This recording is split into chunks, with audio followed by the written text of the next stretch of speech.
الحمد لله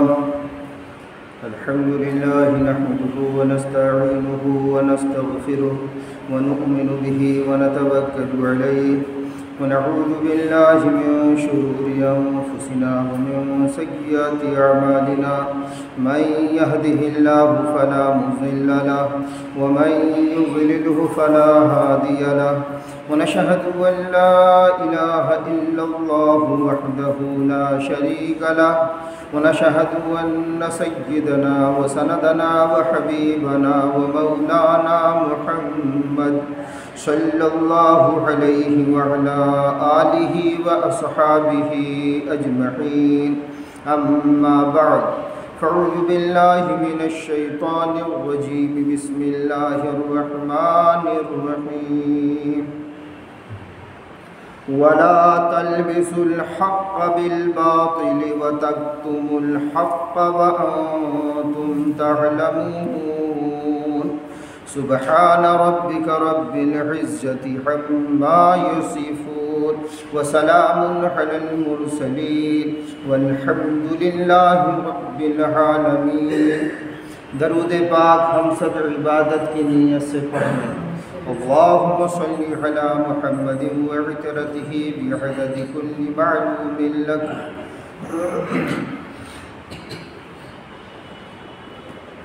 پچھلے ہفتہ کچھ حالات ملک کے اور غیر ملک کے بیان ہوئے تھے، لیکن ظلم ظلم ہے، چاہے اپنے گھر میں ہو، چاہے گھر کے باہر ہو، چاہے ملک میں ہو، چاہے غیر ملک میں ہو، ظلم ظلم ہے۔ ظلم کا ساتھ دینے والا بھی ظالم ہے، ظلم کا ساتھ دینے والا ظالم کی مدد کرتا ہے، مظلوم کی نہیں۔ اس لیے ہم سب کو ہر قسم کی ظلم و زیادتی سے پرہیز کرنا چاہیے، اور جہاں تک ہو سکے کرانا بھی چاہیے۔ اب المیہ یہ ہے کہ اس وقت اتنا ہم آپ کمزور ہو چکے ہیں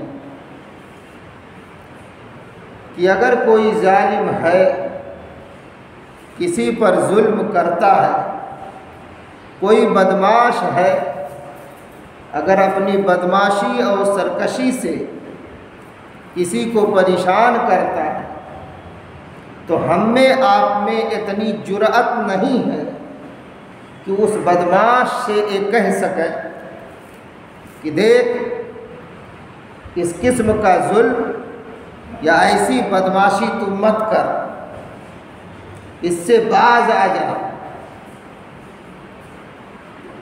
اتنا بھی ہمارے آپ میں جرأت نہیں ہے کہ کہہ سکیں۔ ظالم کا پنجہ پکڑنا، اسے مروڑنا، یہ تو بہت بڑی بات ہے، یہاں تو کہنے تک کی ہمت نہیں بچی ہے۔ جبکہ اللہ رب العزت ارشاد فرماتے ہیں کہ دیکھو تم لوگ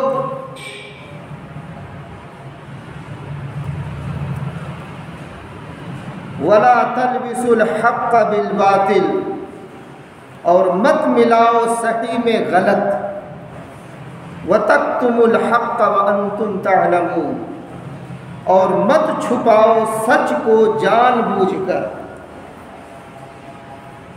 یعنی صحیح میں غلط کو خلط ملط نہ کرے، اور صحیح بات کو، سچی بات کو، حق کو جان بوجھ کر چھپائیں بھی نہیں۔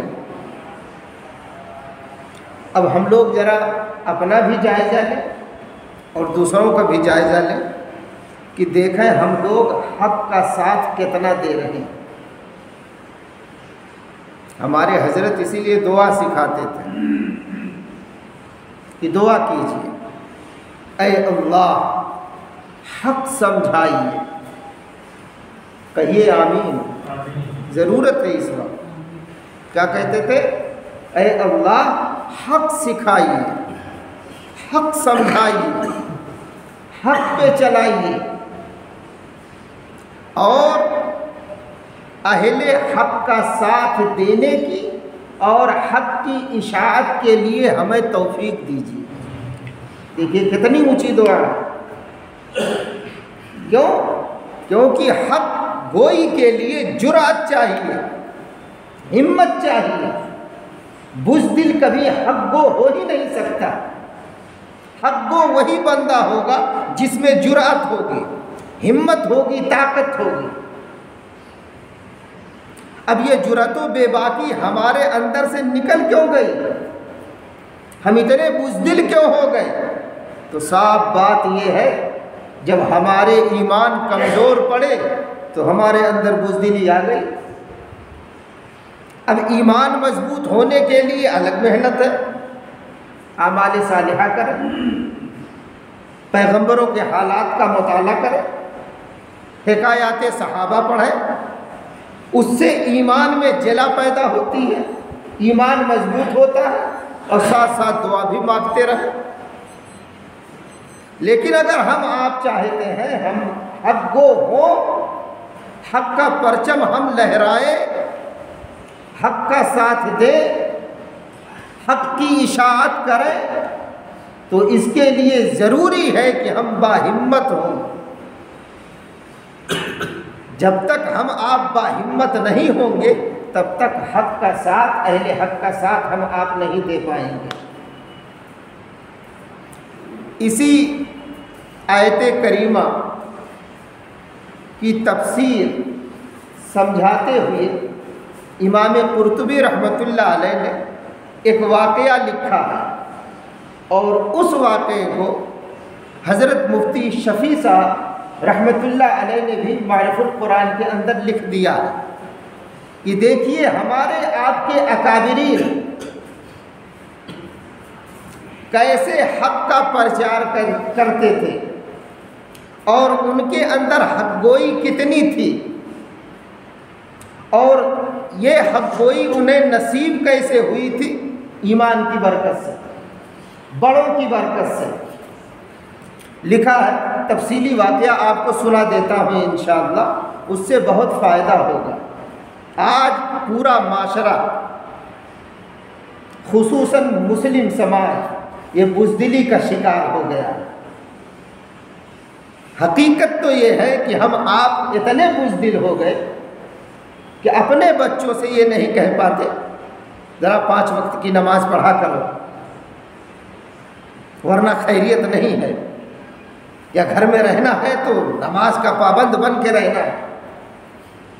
ادھر آؤ جی، کئی دن ہوا تمہیں قرآن کھولے، کئی دن ہوا تلاوت کی ہے کسی بات میں جرأت جو اپنی سگی اولاد سے اس طرح کہے؟ ارے جب ہم خود ہی تلاوت سے غافل ہیں، خود ہی جب نماز کی پابندی نہیں تو کہیں گے کیسے؟ ہر بندہ موبائل میں کھویا ہوا ہے. اب آپ کہیں گے ویسے باپ ہی نہیں رہے. نہیں، الا ماشاء اللہ، ہر باپ ایسا نہیں ہے، لیکن پاک دامن پارسا اور عبادت گزار ہر ایک کو بننا چاہیے، رہنا چاہیے. دعا فرمائیے اللہ پاک ہم سب کو بنا دے. ورنہ یہ بزدلی جو باطل کو شہ دی ہے، اور جو ان میں ہمت بظاہر ہو تو باطل با ہمت نہیں ہوتا، اس میں طاقت نہیں ہوتی. یہ جو ان میں جرأت دکھ رہی ہے، یا ان کی پوری جماعت جو ہمیں لگتا ہے وہ متحد ہے، وہ ہمارے آپ کے ایک جھٹکے کو وہ برداشت نہیں کر پائیں گے. حقیقت میں اگر ہم آپ مومن ہو تو، ارے قرآن کہہ رہا ہے انتم الاعلون ان کنتم مؤمنین، تم ہی سر بلند رہو گے، لیکن شرط لگا دیا اگر تم مومن ہو. اسی لیے امام اعظم ابو حنیفہ رحمۃ اللہ علیہ سے کسی بندے نے سوال کیا، انت مومن، آپ مومن ہیں؟ سوچئے آپ، امام اعظم ابو حنیفہ رحمۃ اللہ علیہ جیسے امام سے سوال کر رہا ہے، انت مومن، آپ مومن ہیں؟ تو آپ نے صاف جواب دیا، انا مؤمن حقا، میں سچا اور سچا مومن ہوں، ایک دم پکا مومن ہوں۔ تو آپ نے اس بندے کو، تو اس نے کہا وہ کیسے کہا؟ سنو، میرے نبی نے مجھے سبق سکھایا ہے، اللہم انی اعوذ بک من الشک والشرک والشقاق والنفاق وسوء الاخلاق۔ میرے نبی نے مجھے درس دیا ہے کہ شک سے پناہ مانگا کرو، اس لیے ہم لوگ شک سے پناہ مانگتے ہیں، ہمارے ایمان میں ذرہ برابر شک نہیں ہے، اس لیے میں کہتا ہوں انا مؤمن حقا، میں سچا سچا مومن ہوں۔ کیا اگر کوئی ہم سے سوال کرے ہم کہہ پائیں گے؟ کیوں نہیں کہہ پائیں گے؟ جب ہم نماز کی پابند نہیں رہے تو اندر سے آواز آئے گی، یہ جملہ تو مت کہنا جو امام صاحب نے کہا میں سچا مومن ہوں، پکا مومن ہوں، اندر سے آواز، اندر سے فتویٰ۔ لیکن نہیں، اگر کوئی غیر کہے تو آپ اس کو ڈٹ کر جواب دیجئے اور اللہ پر اعتماد کیجئے، بھروسہ کیجئے، تب اللہ کی طاقت ہمارے آپ کے ساتھ ہوگی انشاءاللہ۔ تبھی تو قرآن کہہ رہا ان اللہ یحب المتوکلین، بے شک اللہ متوکلین سے محبت فرماتے ہیں۔ بہرحال بات دوسری طرف جا رہی ہے، اس لیے عرض یہ کر رہا ہوں کہ یقین، حق گوئی، اپنے اندر خود اعتمادی، بھروسہ پن یہ پیدا کریں، بزدلوں کی طرح زندگی نہ گزاریں۔ اگر کوئی غلط کام ہو رہا ہے، اگر کوئی کسی پر ظلم کر رہا ہے، زیادتی کر رہا ہے، تو حق گوئی کے ساتھ اس کو جواب دیں، سچی آواز کے ساتھ، تاکہ اسے لگے کہ سماج کے اندر، معاشرے کے اندر حق گو موجود ہے، خصوصاً مسلم جماعت میں ابھی حق گو مرے نہیں ہیں، لیکن ہم تو ایسا ثابت کر رہے ہیں جیسے بالکل ہم ہی سب سے بڑے مردے ہیں۔ مردنی چھا جاتی ہے، اگر کوئی صحیح ہے اس کا بھی ساتھ دینے کے لیے ہم کترانے لگتے ہیں۔ نہیں، یہ بالکل غلط بات ہے۔ دیکھیے ہمارے اکابرین کیسے حق گوئی ان میں تھی، اور بادشاہ وقت کے سامنے وہ حق کا اظہار کر رہے ہیں، حق کا پرچار کر رہے ہیں۔ حضرت سلیمان، حضرت لگا رہا ہوں، بہرحال لگا سکتا ہوں، اچھا آدمی تھا اور بعد میں اچھے کام بھی بہت کیے انہوں نے۔ سلیمان بن عبد الملک یہ بادشاہ وقت ہیں، مسلمانوں کے اس وقت امیر المومنین ہیں، یہ مدینۃ المنورہ میں آئے ہوئے ہیں۔ جب زیارت وغیرہ یہ کر چکے تو انہوں نے اپنے مشیر سے پوچھا، وزیر سے پوچھا کہ کیا اس وقت مدینۃ المنورہ میں کوئی ایسی شخصیت ہے جس نے کسی صحابی کا زمانہ پایا ہو، یعنی تابعی ہو، وہ کسی صحابی کا شاگرد ہو، کیا کوئی ایسی شخصیت ہے؟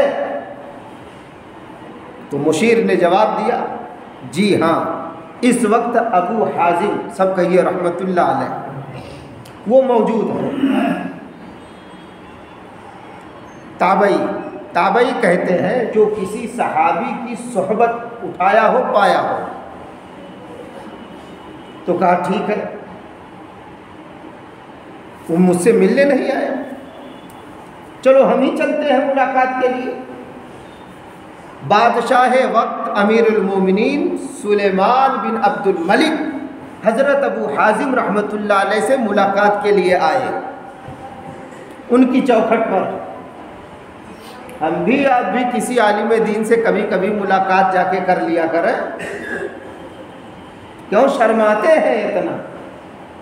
اور الحمدللہ اسی لیے شیخ عبد الحق محدث دہلوی رحمۃ اللہ علیہ فرماتے ہیں کہ ہمارے والد ماجد نے ہم کو باقاعدہ لکھا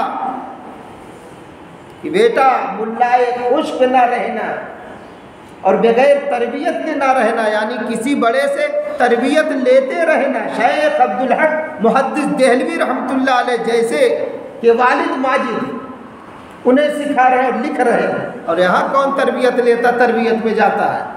یہاں تو شیطان نے دل دماغ میں بدماشی ڈال دیا ہے، ہم تو سب جانتے ہیں، ہمیں تربیت لینے کی کیا ضرورت ہے؟ جو بندہ یہ سوچتا ہو وہ بالکل اجہل ہے، اجہل، اس کو چاہے اپنی جہالت سمجھ میں آتی ہو یا نہ آتی ہو، اللہ کرے سمجھا دے۔ ہاں اگر صحیح معلوم ہو دعا مانگے کہ اللہ اگر میرے اندر کوئی جہالت ہے سمجھائیے، تو انشاءاللہ وہ سمجھ میں آنے لگے گی۔ لیکن ہم پوچھیں، رابطے میں رہیں۔ دیکھیے بادشاہ وقت ہو کر کہہ رہا ہے، اس وقت کوئی ایسی بزرگ ہستی ہے مدینہ المنورہ میں جو کسی صحابی کے صحبت یافتہ ہو؟ بتایا گیا ہاں ہے، کہا چلو لے چلو۔ آئے، اب سنیے تفصیلی واقعہ۔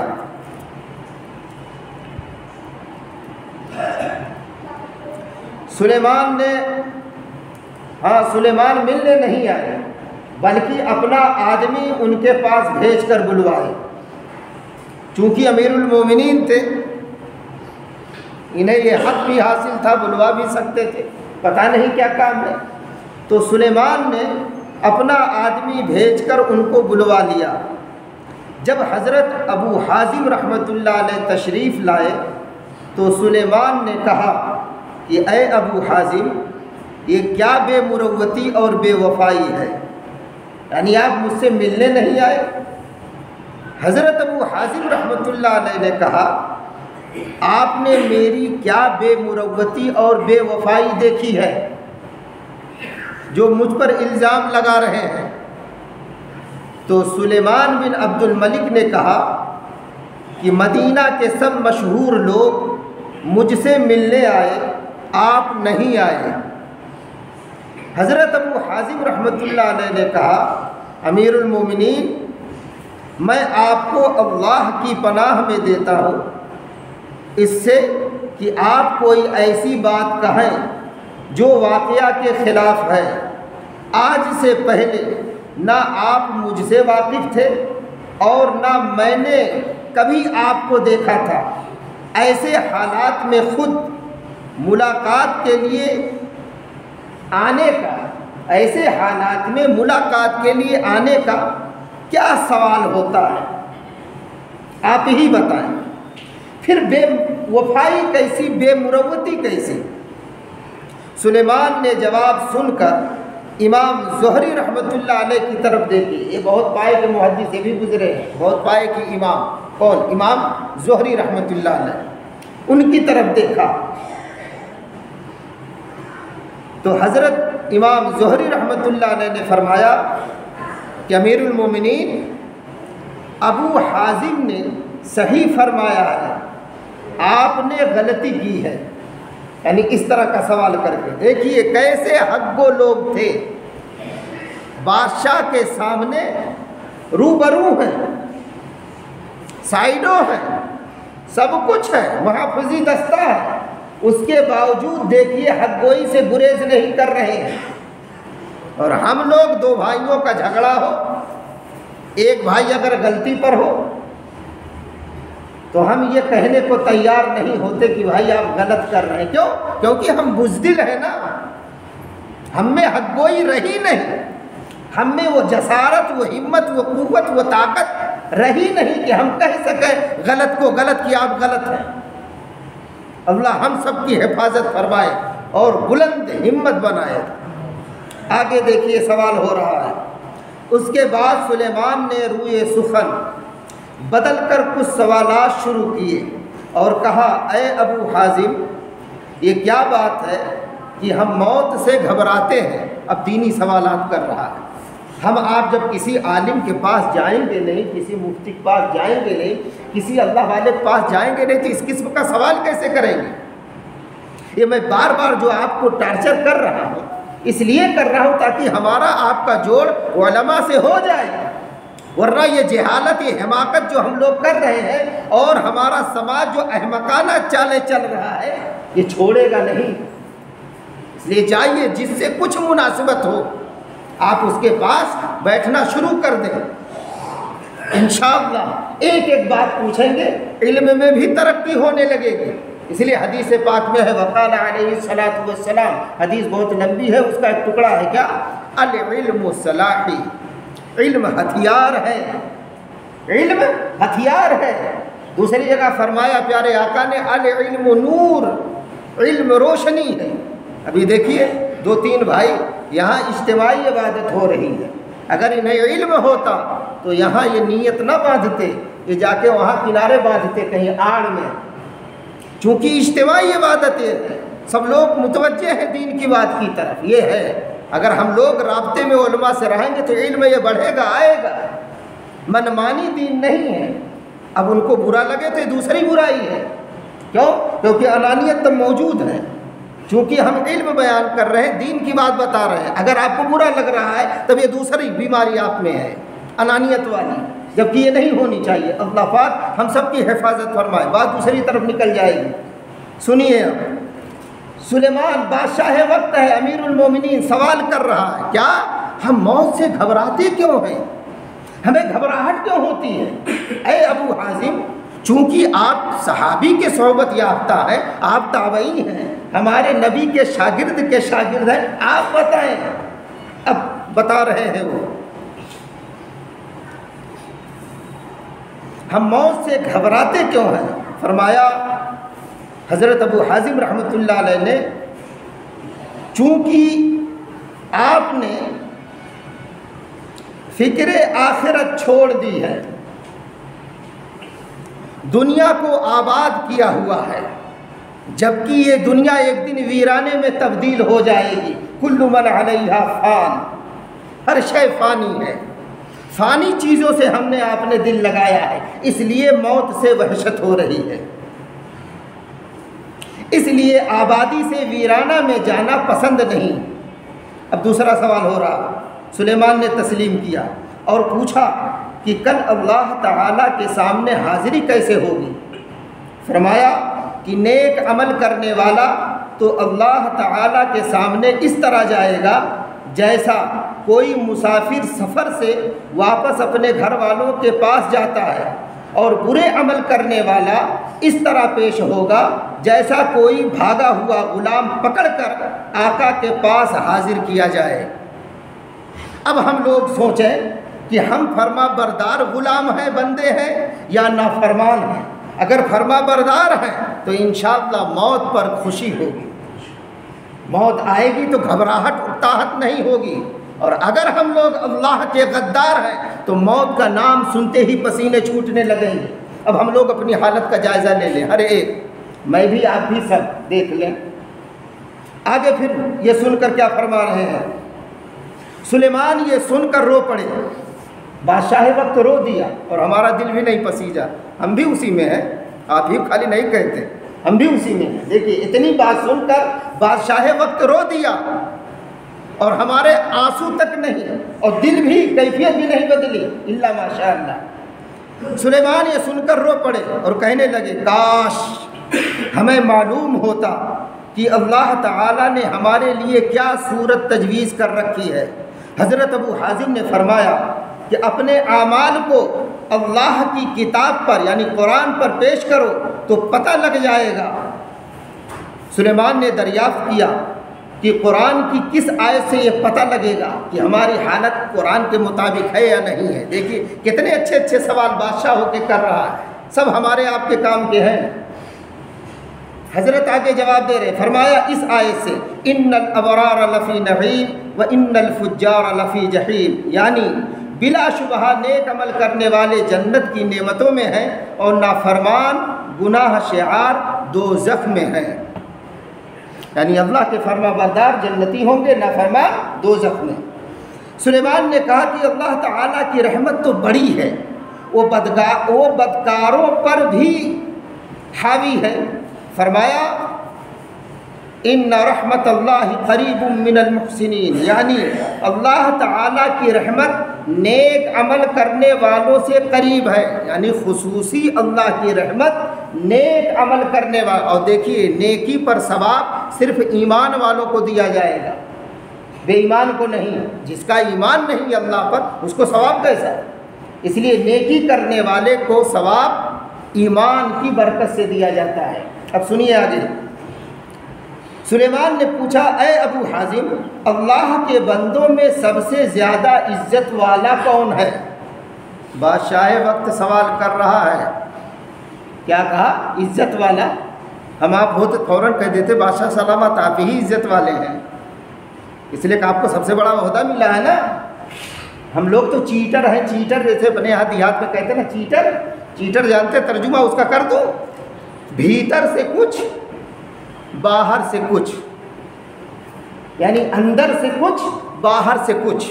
اب اس کا دوسرا معنی یہ سمجھے منافق، یعنی وہ اندر سے کچھ ہوتا باہر سے کچھ ہوتا۔ آج کل ہم لوگوں کا اکثروں کا حال یہی، کسی سے صحیح معنوں میں ہماری دوستی نہیں ہے، ہر ایک کے ساتھ چیٹری، ہر ایک کے ساتھ دھوکہ پن، حتیٰ کہ بیوی جو 20 سال 15 سال سے نکاح میں ہے اس سے بھی تماشے کر رہے ہیں، اسے بھی گھما رہے ہیں، اور وہ بیچاری رات دن ایک لوڈی کی طرح ہمارے آپ کے گھر میں لگی ہوئی کام کاج میں بابرچن بنی ہوئی ہے، گھر کی صفائی کر رہی، بچوں کی دیکھ ریکھ کر رہی، ہمارے آپ کے ماں باپ کو دیکھ رہی، رشتہ دار اعزا و اقارب آتے ہیں انہیں چائے پانی ناشتہ سب بیچاری کر رہے ہیں۔ ایک نوکرانی رکھ کے دیکھو، 4 گھنٹہ 5 گھنٹہ کام کر کے وہ گھڑی دیکھ کے چلی جائے گی، یہ 24 گھنٹے کی ملازمہ بنی بیچاری۔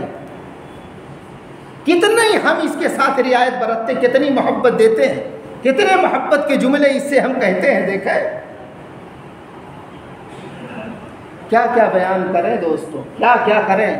ہر شاخ پر الو بیٹھے ہیں، انجام گلستہ کیا ہوگا؟ الو سب ہیں لیکن کیا کریں گے؟ سب سمجھدار ہیں، ہم سے نہ بتیاؤ، ہمیں نہ، ہم تو سب جانتے ہیں۔ واہ بھائی، پھر اتنی جہالت عام کیوں ہوتی جا رہی اور ماڈرن شکل میں ہوتی جا رہی ہے؟ ہاں، جہالت بھی ماڈرن شکل میں۔ میں تو کہتا ہوں کبھی کبھی دیکھیے، جب جہالت تھی وہ پہلے والی پرانیا والی تو کیا نام رکھتے تھے؟ منگرو، جمن، دیکھیے نام ملتا ہوگا، آپ سنے ہوں گے، جمن، منگرو، کٹوارو، گھرہو، نام تھا نا۔ اس کے بعد کچھ سمجھدار لوگ آ گئے، انگریزی کا دور، اب گڈو، پپو، ڈبلو، ببلو، انگریزی چل گئے نا، دیکھیے نا، واہ بھائی، دیکھ لیے ماڈرن۔ ارے کم سے کم اگر نہیں نام سمجھ میں آتا علماء سے پوچھ لیں، عجیب و غریب نام رکھا جا رہا، دعا، یشا، میں یشا، ممن، علم ترا، ارے بھائی کیا نام رکھ رہے ہو؟ رکو، یہ سب کیا نام رکھ رہے ہو؟ ذرا علماء سے بھی مشورہ کر لو۔ لیکن ہائے افسوس، بہرحال اللہ پاک ہم سب کی پوری امت کی حفاظت فرمائے، نہیں تو خاص بات رہ جائے گی 5 منٹ اور 6 منٹ۔ سلیمان نے پھر پوچھا کہ اچھا یہ بتاؤ عزت والا آدمی کون ہے، بندہ کون ہے سب سے زیادہ؟ فرمایا وہ لوگ، اب غور کیجئے گا، کہا وہ لوگ جو مروت اور عقل سلیم رکھنے والے ہیں۔ مروت یعنی رحم، لوگوں پر کھاتے ہیں، ترس کھاتے ہیں۔ اب ہم لوگ کتنا لوگوں کے ساتھ مروت برتتے ہیں، کتنا رحم کھاتے ہیں، کتنا محبت دیتے ہیں، یہ اپنے اندر غور کر لیں گے۔ پھر پوچھا کون سا عمل سب سے افضل ہے؟ تو فرمایا کہ فرائض و واجبات کی ادائیگی، حرام چیزوں سے بچنے کے ساتھ، یعنی نماز پڑھیں تو گالی نہ بکیں، گالی دینا حرام ہے۔ نماز پڑھ رہے ہیں، ماں باپ کی خدمت کر رہے ہیں، ٹھیک ہے، لیکن غیبت نہ کریں، غیبت حرام ہے۔ وہی حضرت نے کہا ہے کہ فرائض و واجبات کی ادائیگی کریں لیکن حرام سے بچتے ہوئے کریں گے نا انشاءاللہ۔ یہ تو 2-3 مثال دے دیا اور پھر سمجھ لیجئے گا۔ پھر دریافت کیا کہ کون سی دعا زیادہ قابل قبول ہے؟ تو فرمایا کہ جس شخص پر احسان کیا گیا ہو اس کی دعا اپنے محسن کے لیے اقرب الی القبول ہے۔ اب کسی غریب کی ہم نے مدد کیا، اس کے بعد اس سے کہے بھائی دیکھو ہمارے حق میں دعا کرنا، یہ جو احسان ہم کیے اس کے محسن بنے ہیں، اب اس کے دل سے جو دعا نکلے گی یہ بہت جلدی قبول ہوگی انشاءاللہ۔ یہ حضرت ابو حازم رحمۃ اللہ علیہ نے بیان کیا۔ اب آگے سنیے، پھر دریافت کیا کہ صدقہ کون سا افضل ہے؟ واہ، بادشاہ وقت ہو کے دیکھیے کتنا نرالا، اچھوتا، البیلا سوال کر رہا ہے۔ اللہ پاک ہم سب کو بھی ایسے سوالات کرنے کی اپنے علماء سے توفیق دیں۔ اچھا علماء سے رابطہ بڑھائیں گے نا انشاءاللہ؟ ارے مضبوط کہہ دیجئے تاکہ یقین تو ہو ہمیں بھی، ماشاءاللہ انشاءاللہ۔ چلیے ٹھیک ہے، ہاں آگے دیکھیے۔ پھر دریافت کیا کہ صدقہ کون سا افضل ہے، تو فرمایا کہ مصیبت زدہ سائل کے لیے باوجود اپنے افلاس کے جو کچھ ہو سکے اس طرح خرچ کرنا کہ نہ اس سے پہلے احسان جتائے اور نہ ٹال مٹول کر کے ایذا پہنچائے۔ اپنی بھی ضرورت ہے لیکن ہم سے زیادہ ضرورت مند یہ سامنے والا دکھ رہا ہے، ایسے میں اگر ہم نے اس کو صدقہ کر دیا تو یہ بہت زیادہ قبولیت کا شرف رکھتا ہے یہ صدقہ۔ دعا فرمائیے اللہ پاک ہم سب کو ایسے صدقہ دینے کی توفیق دے۔ پھر دریافت کیا کہ کلام کون سا افضل ہے، یعنی بات کون سی افضل ہے، تو فرمایا کہ جس شخص سے تم کو خوف ہو یا جس سے تمہاری کوئی حاجت ہو اور امید وابستہ ہو، حاجت ہو اور امید وابستہ ہو، اس کے سامنے بغیر کسی رو رعایت کے حق بات کہہ دینا۔ دیکھیے وہ بات آ گئی نا، وَلَا تَلْبِسُوا الْحَقَّ بِالْبَاطِلِ وَتَكْتُمُوا الْحَقَّ وَأَنْتُمْ تَعْلَمُونَ۔ حق میں سچ میں خلط ملط نہ کرو اور سچائی کو جان بوجھ کر چھپاؤ نہیں۔ آ گئی بات نا، سچائی یہ چھپا نہیں رہے ہیں۔ بادشاہ وقت نے سوال کیا تو آپ نے کہا کہ اگر اس سے غرض بھی ہو، حاجت بھی ہو، امید بھی وابستہ ہو، ایسے کے سامنے اگر سچائی کہنی پڑ جائے تو ٹال مٹول نہ کرے، کہہ دے۔ یہ سب سے اچھی بات ہے، سب سے اچھا کلام ہے۔ پھر دریافت کیا کہ کون سا مسلمان سب سے زیادہ ہوشیار ہے۔ اب ہم سب لوگ اپنے بارے میں غور کریں گے۔ یہاں تو سب لوگ کہتے میں چلاک، میں اچھا، میں سب سے زیادہ جانکار، میری کتنی جانکاری کوئی نہیں رکھتا۔ یہ دیکھیے پوچھ رہے ہیں سب سے بڑا ہوشیار جانکار ماہر کون ہے مسلمان، تو فرمایا کہ وہ شخص جس نے اللہ تعالیٰ کی اطاعت کے تحت کام کیا ہو اور دوسروں کو بھی اس کی دعوت دی ہو، یعنی خود اللہ کے سامنے جھکتا ہو، عبادت و ریاضت کرتا ہو اور اللہ کے بندوں کو بھی اللہ کے سامنے جھکاتا ہو، یہ سب سے اچھا ہے مسلمانوں میں۔ سبحان اللہ کہیے، دعوت و تبلیغ یہی کام کر رہے ہیں الحمدللہ، رات دن جو ہماری جماعت کام کر رہے ہیں یہی کر رہے ہیں۔ پھر پوچھا کہ مسلمانوں میں کون شخص احمق ہے، ابھی کسی سے کہا جائے ہاتھ اٹھاؤ ذرا، احمق کون ہے، کوئی اٹھائے گا؟ اور کہو جو سب سے ہوشیار ہو، بھی دیکھیے سب ہاتھ اٹھا دیں گے، سب اٹھائیں گے۔ یہ دیکھیے سوال بادشاہ وقت کر رہا ہے، کتنا اچھا ہے۔ کیا کہا؟ اچھا یہ بتاؤ ابو حازم، مسلمانوں میں احمق کون ہے، بیوقوف باوڑم قسم کا کون ہے؟ تو اب آگے جواب دے رہے ہیں۔ فرمایا وہ آدمی جو اپنے کسی بھائی کی اس کے ظلم میں امداد کرے، جس کا حاصل یہ ہوگا کہ اس نے دوسرے کی دنیا درست کرنے کے لیے اپنا دین بیچ دیا۔ سلیمان نے خود کہا، امیر المومنین نے، کہ آپ نے سچ فرمایا۔ اس وقت دیکھیے فلسطین کو اجاڑنے میں کتنے لوگ لگے ہیں، یہ نہیں ہے سب احمق جتنے ہیں وہ کوے کی طرح کائیں کائیں کر رہے ہیں، دیکھ لیجئے۔ اور یہاں 2 منٹ کی دعا ہوئی جمعہ کے بعد تو کمنٹس آنے لگے، کل دعائیں سے ہوئی۔ ارے کمینے کتنی دیر تو دعا مانگا ہے، کتنی دیر اللہ کے سامنے رویا، کئی رکعت پڑھا، کتنی سورہ یاسین پڑھا، کتنا صدقہ خیرات ہے اہل فلسطین کے لیے کر دیا، جو دعا پہ تو کمنٹ کرنے لگا۔ اور جس دعا کو میرے تیرے نبی نے کہا الدعاء سلاح المومن، دعا مومن کا ہتھیار ہے، الدعاء مخ العبادہ، دعا اصل عبادت ہے، عبادتوں کا مغز ہے، دعا پر کمنٹس۔ اور اپنی توفیق ذرا دیکھ لو کتنی اللہ ہمیں دیا ہے۔ ہم سے آپ سے بڑا احمق کون ہے، بیوقوف کون ہے؟ دیکھیے، اور نہ جانے ایسی بیوقوفی کی کتنی حرکتیں کر رہے۔ بہرحال آگے سوالات بہت لمبے ہیں، دعا فرمائیے اللہ پاک کہنے سننے سے زیادہ عمل کی توفیق دے، خصوصاً ہم لوگ حق گو بنیں، اور حق گوئی جرأت و بے باکی سے آتی ہے، اور جرأت و بے باکی ایمان کی برکت سے آتی ہے۔ ایمان سلامت رہے گا، جرأت اور طاقت سلامت رہے گی انشاءاللہ۔ ایمان اگر نہیں رہے گا تو بزدلی ہمارے آپ کے دلوں میں ہی نہیں، ہمارے آپ کے گھروں پر، سماج میں ڈیرا ڈال دے گی، جس سے ہمارے آپ کے دشمنوں کو شہ ملے گی، وہ ہم پر کبھی بھی حملہ کر سکتے ہیں، ہمیں صفحہ ہستی سے مٹا سکتے ہیں۔ دعا فرمائیے اللہ پاک ہر دشمن سے ہماری اور پوری امت کی حفاظت فرمائے اور بزدلی نکال دے۔ وما علینا الا البلاغ۔ سنت پڑھ لیں۔